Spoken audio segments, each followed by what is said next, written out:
welcome.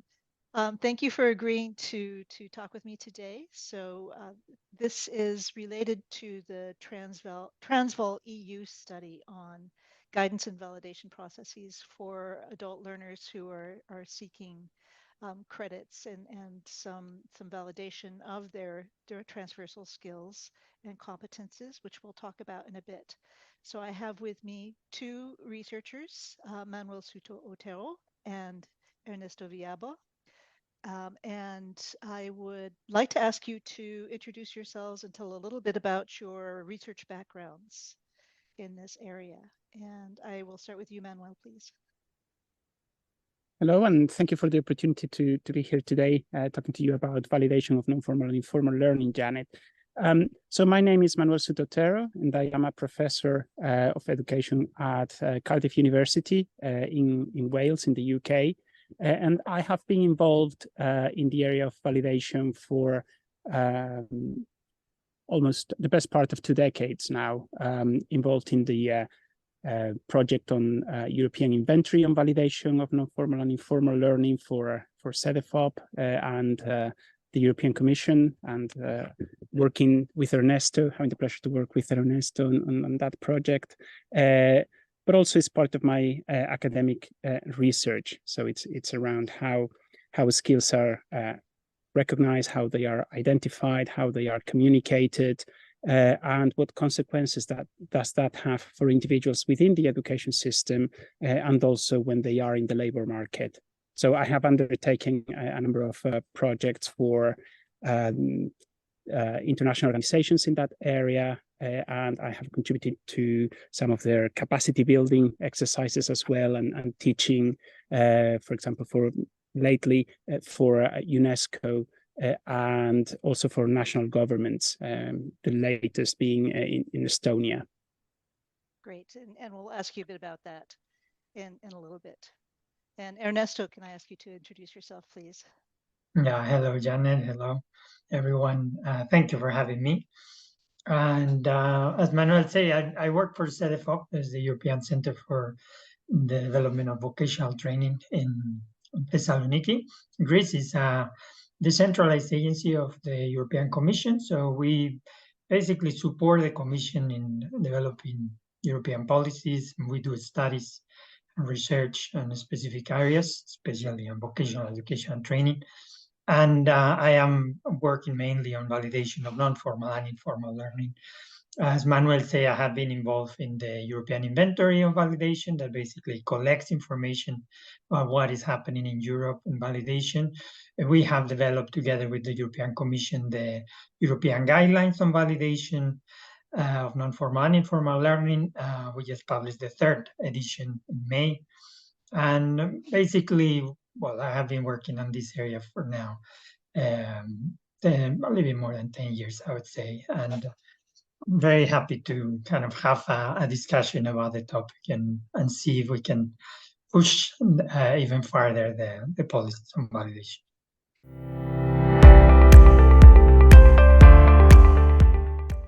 Great. And so, I mean, between the two of you, that's 30 years of experience and seeing quite a lot of well, we'll say evolution, maybe slow changes in this field. So you can talk about how this is taking hold across Europe. I would like to ask you specifically, can you talk about, because not everyone who's listening to this podcast necessarily knows about validation of non-formal and informal learning. So can I ask you, Ernesto, to describe what the policy for that is? Well, the problem with validation, I think we all know, is that it has a lot of names in a way, and in each country it has a little bit of different connotations in terms of, you talk about validation of non-formal and informal learning, other people talk about recognition of prior learning, accreditation of prior learning, sometimes assessment of prior learning. So there are many different terms that refer to, but I think it's at the end the same thing. What we always say is that validation is really a process, and it's about making visible what is invisible. and giving it value to this learning that has been acquired in different ways. So it's really about giving value and making visible learning that is not necessarily visible because it hasn't been certified or it hasn't been clearly defined. So it gives some value. There is a very interesting article that actually Manuel wrote in one of the special issues that we developed in the European Journal of Education. And it gives a very good indication of how to conceptualize validation. Okay, maybe I can ask you to give a short summary of that, Manuel. The article for the European Journal of Education. Yes. So as Ernesto said, and Cedefop was instrumental in putting that notion forward of making learning visible. That I think it's the simplest definition of validation. That is what it's trying to achieve. Now there are different ways in which you can do that, and the traditional view is that there isn't that much validation of non-formal and informal learning in education systems. So what I tried to do in that article was to question whether that really was the case, because the ways in which we know that most of what we learn outside of the formal education system. So by formal education system, we mean educational institutions of formal education where people know that they are learning, where they have some support from teachers, where there is a scheduled program of learning, and normally people get a qualification at the end of it. So think about schools, think about universities, centers of vocational training, etc. Non-formal learning and informal learning happen outside those spaces, or sometimes even within those spaces, but not recognized in the curriculum and in the qualifications. So examples of non-formal learning may be things that, or activities that happened at work, where you are shadowing other people and learning from their practice, and informal learning is simply learning that happens through life. So for example, you go on a visit abroad and you may pick up some language learning, some language knowledge that you didn't have before, but you don't even conceptualize that as learning very often. So as I say, in that article, I was trying to talk about the crossovers between formal learning and non-formal and informal learning, because non-formal and informal learning have a slightly odd name, in the sense that they are defined by what they are not. And this tells us that they form part of something bigger, which is learning. And at some point, they were differentiated between formal and non-formal and informal. So now that we have separated those in different institutions, in different processes, etc., it was a time to reflect on what is common to them, where are the points of contact.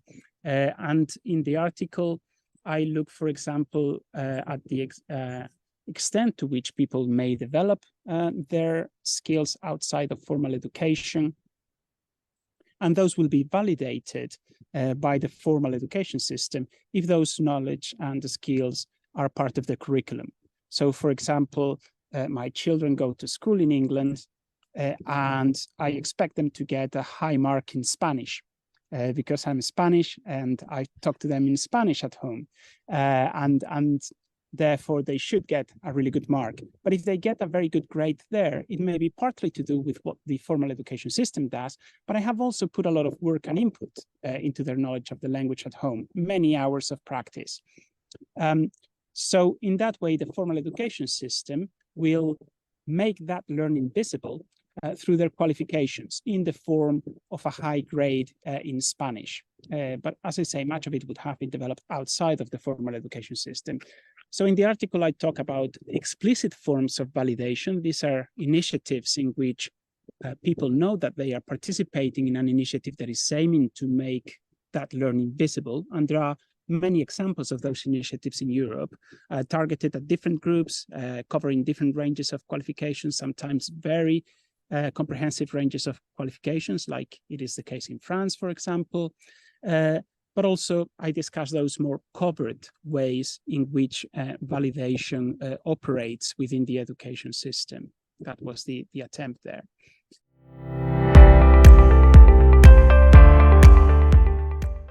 Yeah, so I think it might be useful for listeners to hear a couple of concrete examples, and also, understand that these are very different across the European member states, the approaches. So, if I could ask you to share a couple of examples of the approach in contrasting settings that you know of.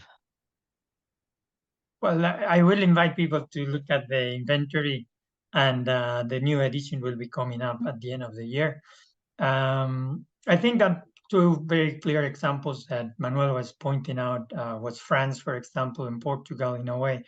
France being very structured, it has a long tradition of validation where in order for any qualification to be included in the NQF, in the National Qualification Framework, it has to be accessible through validation.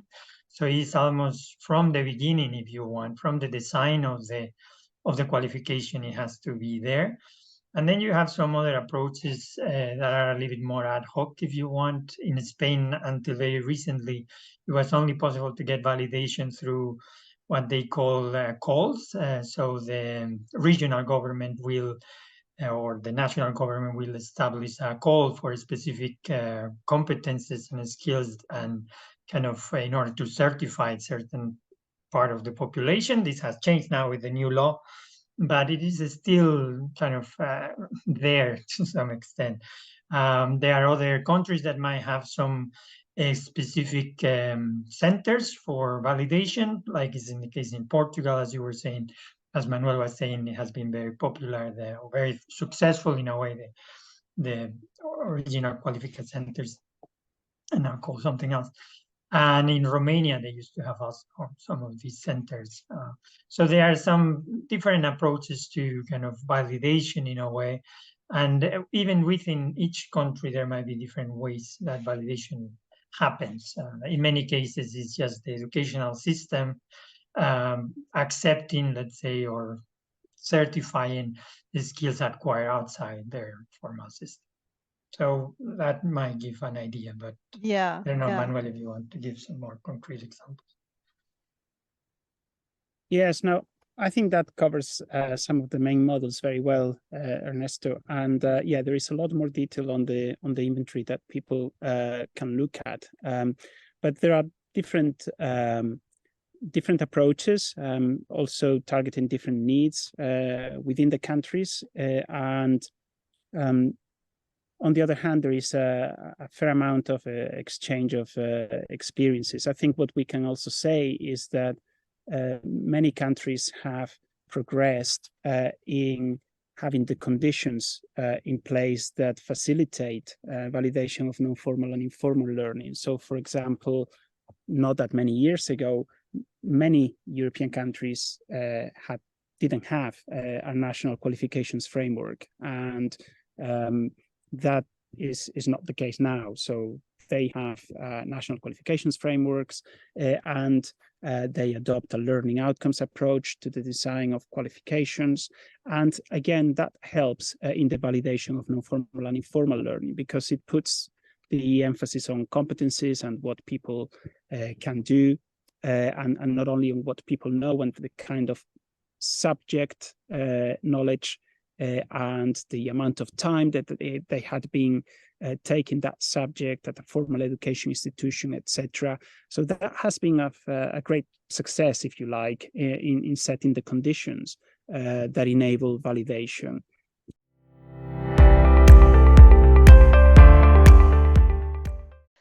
I think it might be useful to give like a broad outline of the European policies, tools, and guidelines that support validation. Because while we've talked about a lot of variety across member states, we haven't really talked about the structure that they work within, and how that still allows countries with different systems to coordinate with each other. Well, Yeah. yeah. I'll ask you, Ernesto, because I'm also going to ask you about recent developments and guidelines, and I think in Cedefop you're well placed to address that. Yeah, at the European level, I mean, we just published the European guidelines for validation of non-formal and informal learning. They are actually being now translated, and they should be after the summer ready, translated into Italian, Spanish, German, French. So they are in English already there. This is the third edition, and the guidelines have been developed with all the member states in consultation with the member states, and we have used the expertise of many experts that have helped us to develop them. So they are really a tool. I always think that is really a tool to kind of guide if you want to see what are the main topics that are relevant when you are developing and creating systems of validation. Or the guidelines, the principles of the guidelines, let's say, they have been following the 2012 recommendation on validation. So in 2012, the European Union, the Council agree on a recommendation. So this means that all the member states agree on certain principles that are supposed to guide, let's say, the field of validation. I think that was very useful and really make, I always say, it's a cornerstone on the building of European policies on validation, because it really gives what are the main elements on validation, and this was followed up with an edition of the guidelines. So the guidelines kind of cover that, and the inventory that Manuel and I have been working on, it really tries to kind of bring in what is that actually happening in each country. At the European level, then validation now has been kind of framed within the skills strategy, the skills agenda, European skills agenda, that has many different activities, and somehow validation is cutting across many of them. So there's no one specific flagship, and they call it on validation, but validation is embedded in micro-credentials issues, is embedded in the individual learning accounts, but I think it also relates very much to the Pact of Skills and to some other initiatives for sure on VET, for example, and different policies.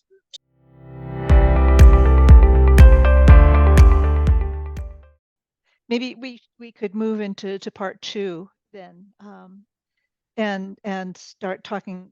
We were going to talk about the role of guidance and validation practitioners.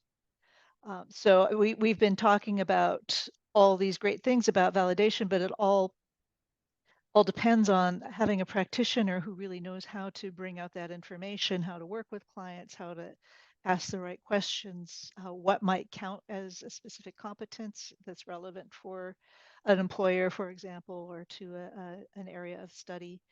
So can you talk a little bit about the guidance and validation practitioners and how that role is evolving in different countries?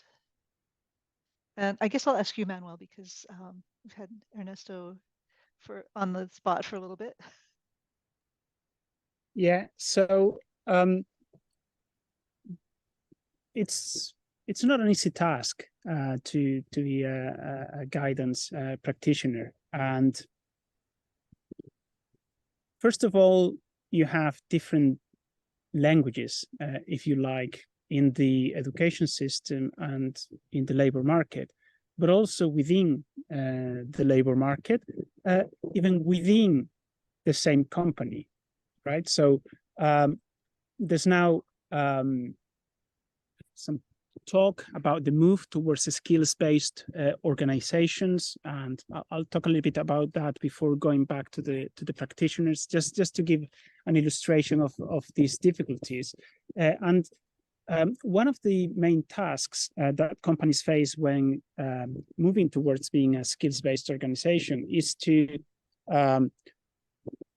get their own skills typology, if you like, and to integrate their human resources systems so that they talk in the same language about skills, because they may have some software providers for parts of their recruitment, and then for part of their learning, and then for their compensation.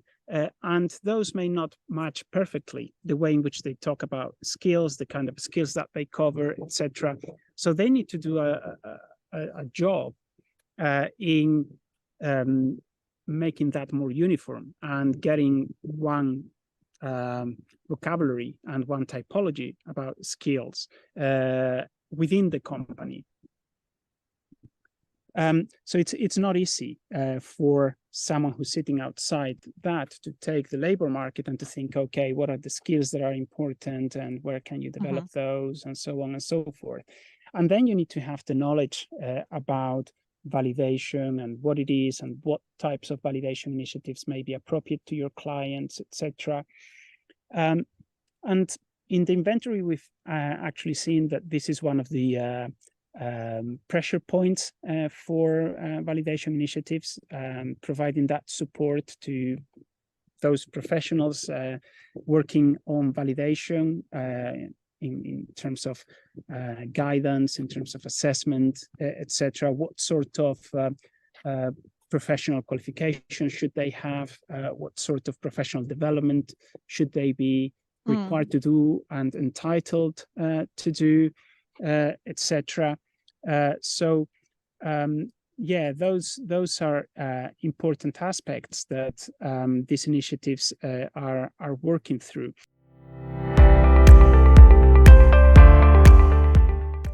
Manuel, you mentioned digital tools being helpful for guidance and validation practitioners, and being able to sort of map out the broader landscape and how to direct learners to different resources. Can you talk a little bit more about those developments?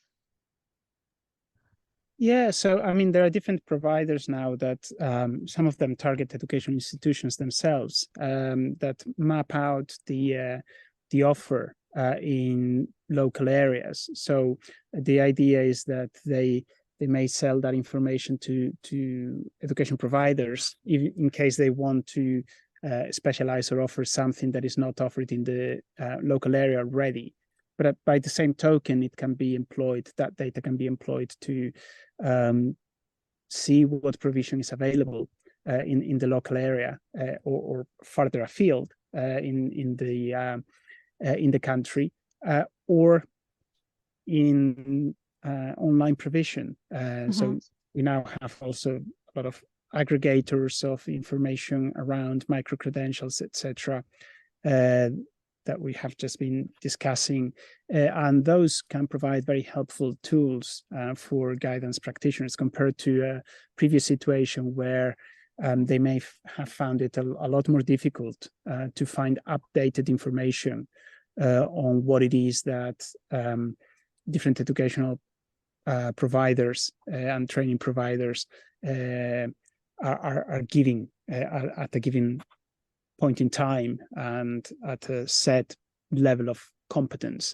So I think that those tools are a tremendous help for these practitioners. Some of them also have incorporated some sort of assessment of the quality of the courses, either by users or other sources. You can find information on the costs, like these very practical things that people will be interested in. I don't think they provide information on whether you can acquire the qualification or part of the qualification through validation, but that would be even better. If they also put some sort of information on that kind of thing, I think that would be very useful for learners and also for guidance practitioners. And on the other side of the equation, you have this now much more comprehensive databases on skills that are required also in the local area, in certain types of occupations, or in any occupation, down to the level of also career transitions. So some of these organizations have tried to identify, if you like, the DNA of the different occupations. So what are the core skills that you need to get to that occupation, so that then you can compare with the kind of occupation that the person has, and you can see, whether an occupation is, say, has a 75% match with this other occupation that tends to be nicer in this way, or in terms of working conditions, or in terms of, there are more of them in the area where you want to live, and so on. So again, making that sort of guidance much more evidence-based or data-driven than perhaps it would have been, and also much more personalized, because then you can really look at, okay, what is it that you want to do, or what is it that you can do from the skills that you have, in a very granular way, in ways that we certainly didn't have access to 5 years ago, 10 years ago. So those tools can be very useful.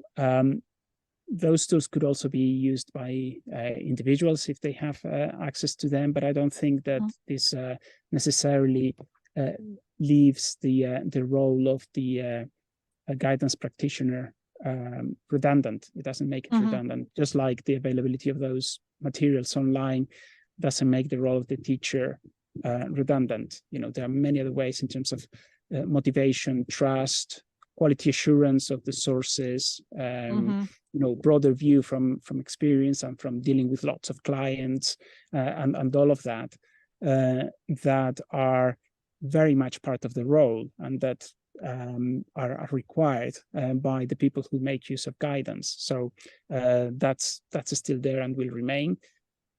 But the use of these tools just enhances the repertoire of information and data that they have to meet the needs of their users.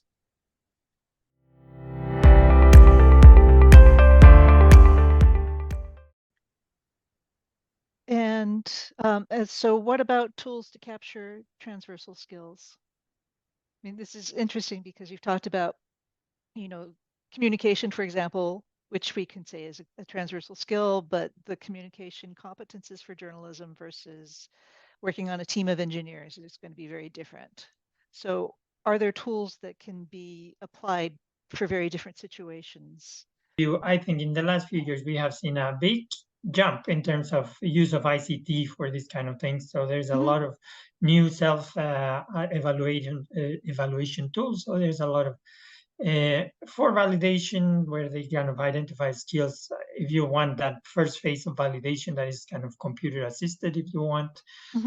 They are becoming more and more sophisticated, more and more assessment based in a way, moving more towards actually a computer-based assessment kind of tool with RIT type of models, where you can actually do psychometrics with some of the things and get a proper assessment. But I think in general, there are a lot of developments in the area of guidance, in the area of validation, on this identification of skills, partly because there are all these new technologies available, taxonomies, and so there's a lot of interest also.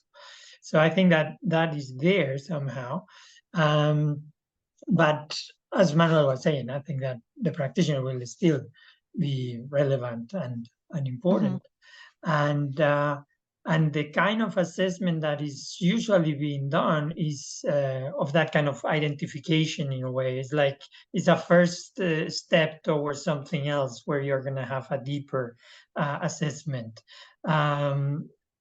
So again, I think that these tools are relevant and they are useful, and we have to use them the best we can. But they are only, again, one element. We need to be careful in a way that doesn't guide the whole process, or is too limited in a way.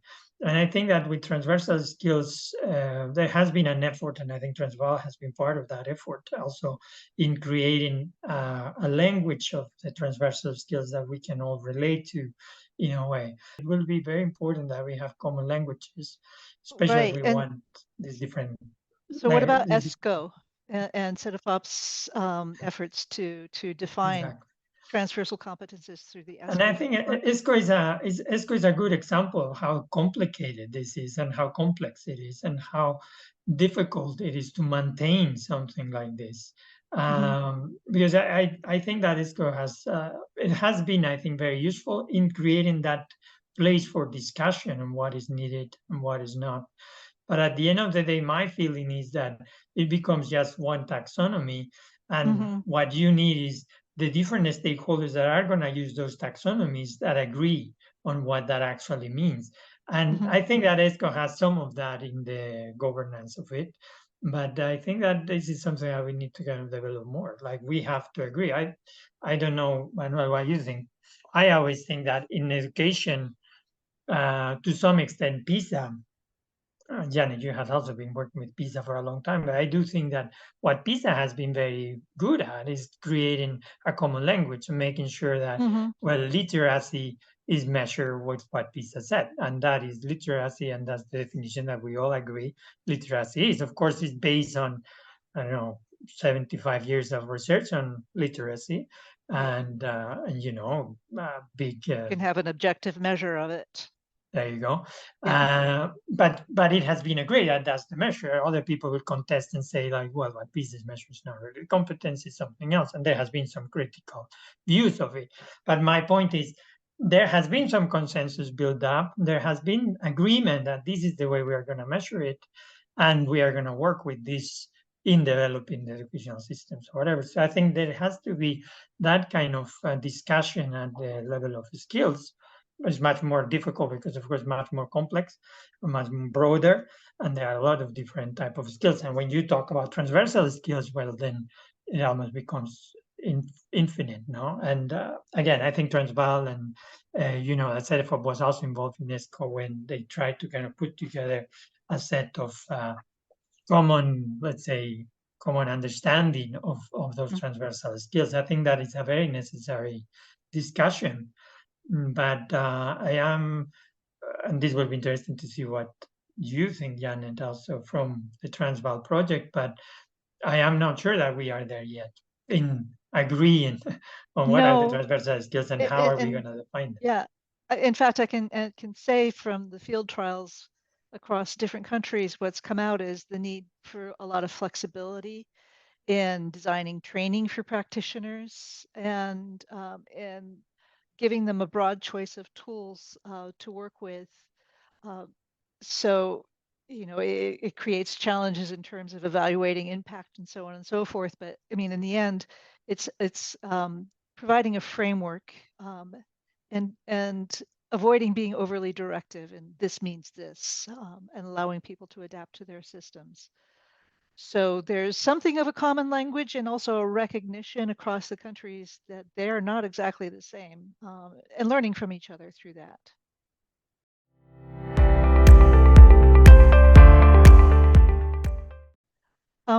So unless I've missed something really important, I wonder if we could wrap up and I can ask you about research needs in the field.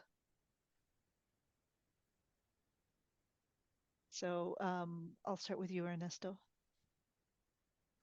Well, I think assessment actually is one of the key issues on the field that needs to be researched very much indeed.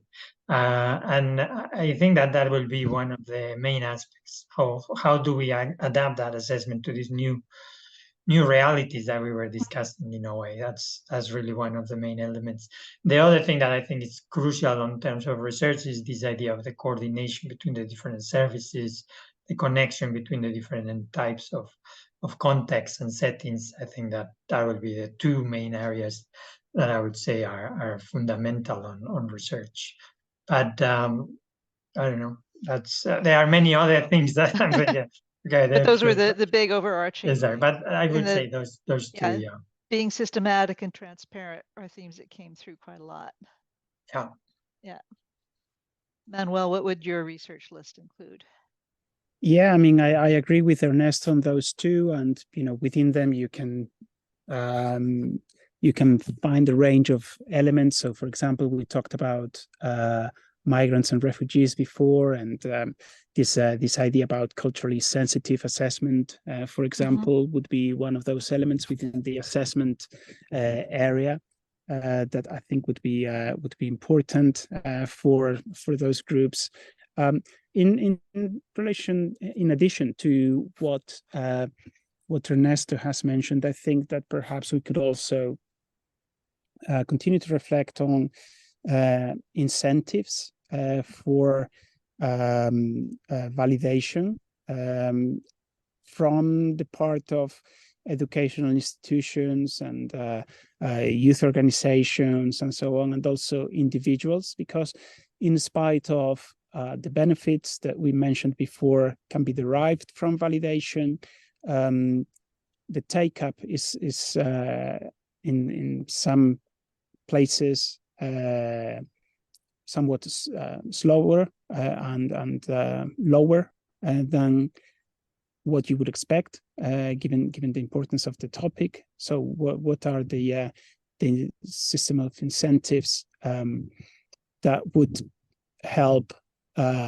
institutions, individuals, etc., embrace validation to a greater extent, and perhaps linked to this would be the outcomes of validation, and in terms of the quantification of benefits. And when I say quantification, I mean it in a broad way, and also encompassing those elements of personal development and advancement, well-being, and satisfaction that we mentioned in the beginning as well. So how is it that validation is helping individuals, is helping organizations, is helping countries to achieve those goals in a more efficient and hopefully more equitable and fair way? Right. Great. Okay. And with those words, I'll give you a big thank you for sharing all your insights, and we will hopefully be able to see some further movement in this and perhaps check in later. Thanks.